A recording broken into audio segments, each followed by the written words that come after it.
a routine life, you can.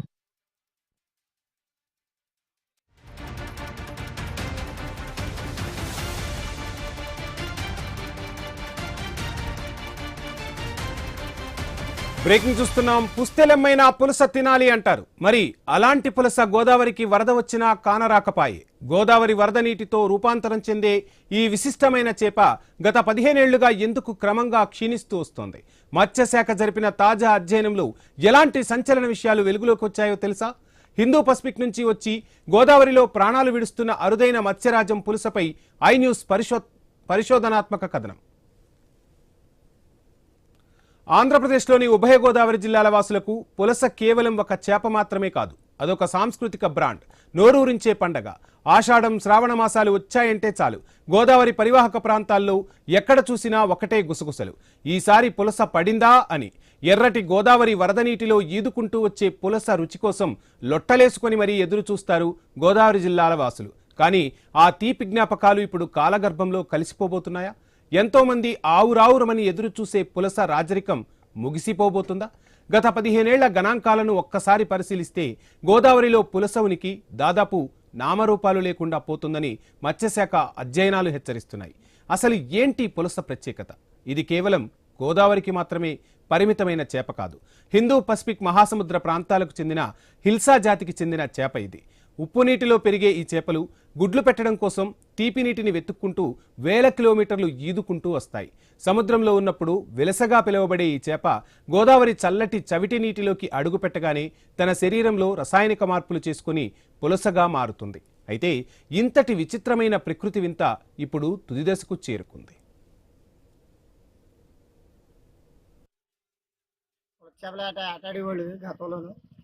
గతంలో అయితే 10 రూపాయలకు 3 కూడా పడి 30 సంవత్సరాల కిందట.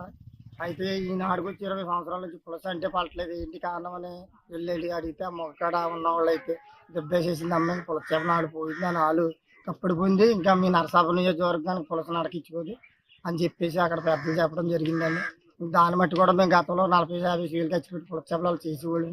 అవి మానేసండి నేను గిడసల్లా వ్యాపారం లక్షలు 2 పెట్టుబడి వాటితోటి జీవనోపాధం అండి. అయితే ఏంటంటే ఇంకా అలాగే 100-200-300 వస్తాయి తప్పించి ఈ చెరువులు చెరువులు అయిపోయి అవి కూడా తగ్గిపోయి చాలా ఇబ్బందులు పడుతున్నామండి. అయితే పులస చేప అనేది వస్తే ఇది వరకు బాగానే ఉంది.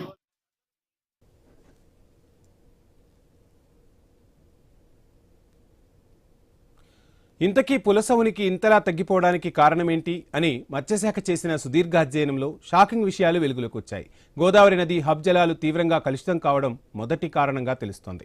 పారిశ్రామిక వ్యర్థాలు, పురుగు మందుల రసాయనాలు, పట్టణ వ్యర్థాలు నదిలో కలవడం వల్ల నీటిలో ఆక్సిజన్ స్థాయిలు తగ్గి పులసల మనుగడకు ప్రతిబంధకంగా మారాయట. సముద్రం నుంచి నదిలోకి ప్రవేశించే ముఖద్వారాలు పూడికపోవడం మరో పెద్ద దెబ్బగా చెప్తున్నారు. ఇసుక తిప్పలు పేరుకుపోవడంతో సముద్రం నుంచి నదిలోకి రావాల్సిన దారి మూసుకుపోతోందట.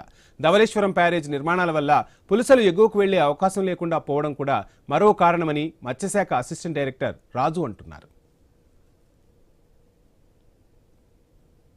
ఈ గోదావరి నదికి వరదలు రావటం, ఆ వరదలతో పాటు పులస చేప అనేది ఈ నదిలోకి రావటం అనేది గత డికేట్స్ నుంచి కూడా ఒక ట్రెడిషన్గా ఉండేది. ఇక్కడ గోదావరి జిల్లాలో ప్రజలందరికీ కూడా, ఆహార ప్రియులందరికీ కూడా ఈ పులస చేప అనేది వాళ్ళ యొక్క సంస్కృతిలో భాగం అయిపోయింది. ఇది ముఖ్యంగా ఈ రోజుల్లో ఈ పులస చేప అనేది మనకి దొరకటం అనేది చాలా అరుదుగానే ఉంది. ఎందుకంటే ఈ జాతి పూర్తిగా అంతరించిపోయే దశలో కనపడుతుంది. ఇక్కడ ముఖ్యంగా ఏంటంటే అసలు ఈ యొక్క పులస జాతి జీవిత నేపథ్యం గురించి చెప్పుకోవాలంటే దీన్ని మనం ఇంగ్లీష్లో హిల్సా అని, ఇలిషా అని, అదేవిధంగా హిల్సా షేడ్ అని ఈ రకంగా పిలుస్తారు.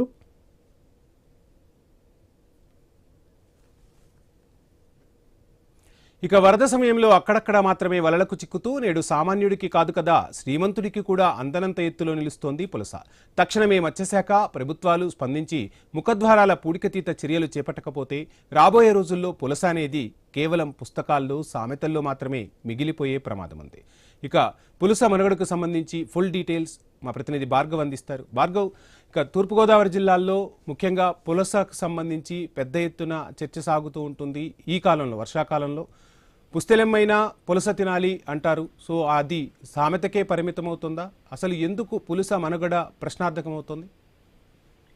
ఖచ్చితంగా కూడా దాదాపు దశాబ్ద కాలం నుంచి కూడా పులస అరుదైన చేపగా కూడా మారిపోయిందని కూడా చెప్పుకోవచ్చు. ఎందుకంటే గతంలో వర్షాకాలం వచ్చిందంటే కూడా ఈ 2 నెలల పాటు కూడా అత్యధికంగా ఈ పులస దొరికేది. సముద్రంలో ఉన్నప్పుడు వెలసగా ఉండి ఆ తర్వాత ఇది సముద్రం నుంచి మంచినీటి కోసం గోదావరిలోకి వచ్చి ఆ గోదావరిలో ఇక్కడ ఉన్నటువంటి మత్స్యకారులకు పల్లెకారులకు కూడా అది ఒక బంగారంలా దొరికేదని కూడా చెప్పుకోవచ్చు. అది కొనుక్కునేందుకు కూడా ఎగబడడం, దాన్ని తినాలనేందుకు కూడా అటు నోరూరించుకుంటూ కూడా దాన్ని వండించుకొని తినేందుకు ఎగబడేవారు గోదావరి ప్రియులు కానీ ఆ పులస ప్రియులు కానీ. కానీ ఇప్పుడు ఆ పులస కోసం ఎంత వెతికినా కూడా అది ఎక్కడ దొరకనటువంటి పరిస్థితి కనిపిస్తుంది. ప్రస్తుతం గోదావరి జిల్లాల్లో కూడా గోదావరి వరద వచ్చింది కదా పులస కొనుక్కుందాం అంటూ కూడా చాలా మంది ప్రస్తుతం తీర ప్రాంతానికి వెళ్లి ఎక్కడైతే చేపలు అమ్ముతున్నారో ఆ ప్రాంతానికి వెళ్లి పులస వచ్చిందా లేదా అనేది కూడా వారు ఆరా తీసి నేరుగా గోదావరిలో మత్స్యకారుల వద్దకు వెళ్లి మరి వాళ్ళ దగ్గరికి వెళ్లి చూసుకునేటువంటి పరిస్థితులు ప్రస్తుతం ఇక్కడ ఉన్నాయి. అయితే ఎక్కడా కూడా అది పులస అనేది కూడా కనబడినటువంటి పరిస్థితి ఉంది. అక్కడక్కడ పులస దొరికిందని కొంతమంది చెబుతున్నప్పటికీ కూడా అది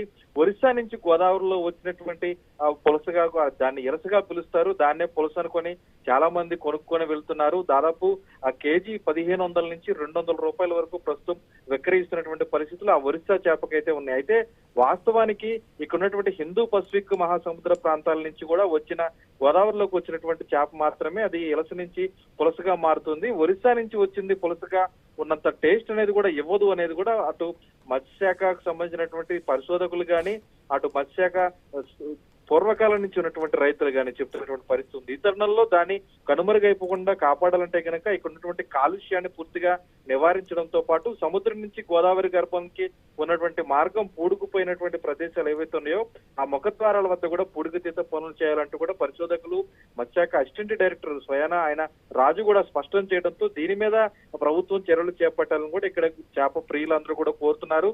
చేప అనేది కేవలం ఒక మాంసమే కాదు, ఖచ్చితంగా ఇది ఒక తమకు ఆరోగ్యకరమైనటువంటి ఆహారం. మరోవైపు గోదావరి నీటిలో వచ్చేటువంటి ఈ పులస వల్ల తమకు ఎంతో సంతృప్తి ఉంటుంది. ఒక పండగలా దీన్ని పులసలా తింటామని పుస్తలు అమ్మైనా సరే పులస తినాలని అందుకే అంటారు. కాబట్టి దాని విధంగా కాలుష్య నివారణ చర్యలు చేపట్టాలని కూడా ఇక్కడ రైతులు కోరుతున్న పరిస్థితి కూడా ఉంది. ఇటీవల పవన్ కళ్యాణ్ కూడా రాజమండ్రి వచ్చినప్పుడు గోదావరి అంతా ఎంత పొల్యూషన్ అయిపోయింది, ఎందుకు అధికారులు చర్యలు చేపట్టలేదు, కాలుష్య నివారణ చర్యలు ఎందుకు తీసుకోలేదు ఆయన కూడా సీరియస్ అయ్యారు. నిధులు కూడా ఖర్చు చేస్తాం, రాబోయే రోజుల్లో పుష్కరాలు వస్తున్నాయి కాబట్టి దీన్ని త్వరితగతిన ప్రక్షాళన చేయాలని కూడా ఆయన ఆదేశాలు ఇవ్వడం జరిగింది. అందుకు తగ్గట్టుగానే ఈ రోజు ఇక్కడ ఉన్నటువంటి పొల్యూషన్ అంతా కూడా పులస వినాశనానికి ప్రధాన కారణంగా అయితే మనం చెప్పుకోవచ్చు. Vamshi. Right, thank you Bhargav.